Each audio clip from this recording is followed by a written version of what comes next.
accidentally gave him a name tag. It was one of the speaker name tags. He was not scheduled to be one of the speakers, but now he is. Chris Plough from Eden, Utah. Let's give it up. All right, I'll ask you guys just to be open to this for a second. Take a breath. Let it out. It was dark outside, and I was in my 1987 Isuzu pickup truck. I was out in the middle of the desert in this old dump, place I used to go when I'd skip school. And I had a boombox next to me, and I was listening to the Aerosmith Get a Grip CD. I don't know if any of you guys ever heard that. I was playing Amazing over and over and over again. But there were words in that really hit me. And so I moved the boombox over, and I slid over across the bench seat. And I pulled up the shotgun. And I put it into my mouth. And I remember the taste to this day. It's like an old penny. It's metallic and oily. And I slid my head down, my hand down, and I slipped off the safety, and I put my thumb on the trigger. And I thought, a fraction of an inch. A fraction of an inch and it's over. And I stood there. And I couldn't do it. I couldn't fucking do it. I put the shotgun down and I just thought I was a failure because I didn't have the strength to do that.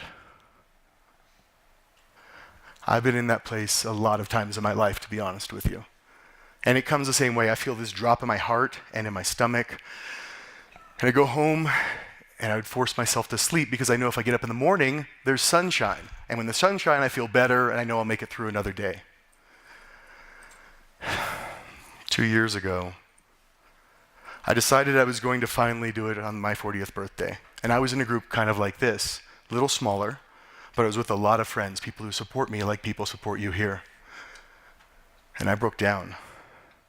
And I'm glad I did, because usually I isolate. But instead, my friends encouraged me to do something different. They forced me to write a list.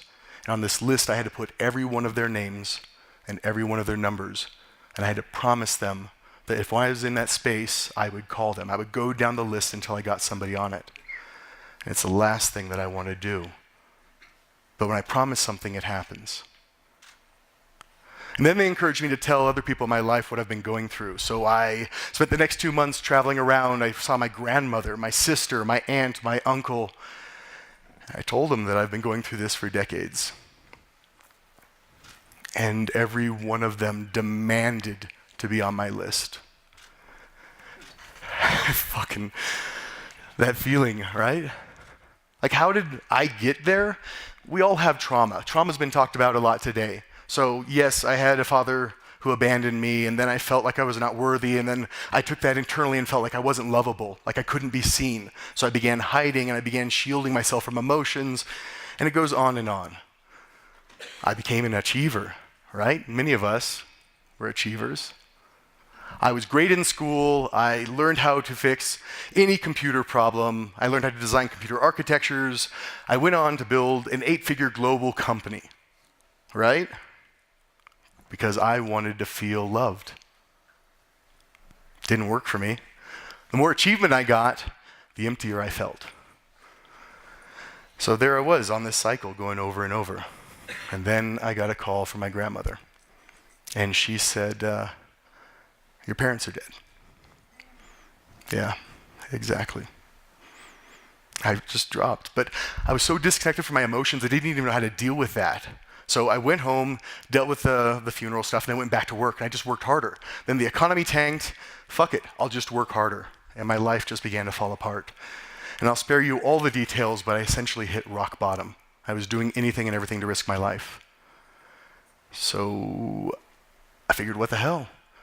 I went on this trip. I drove an ambulance with 2 friends from the UK to Mongolia. You heard that right, an ambulance to Mongolia, right? But along the way, when you're sitting in the seat that long, you're forced to deal with your emotions. You're forced to deal with the stuff that you have been avoiding all your life. I was.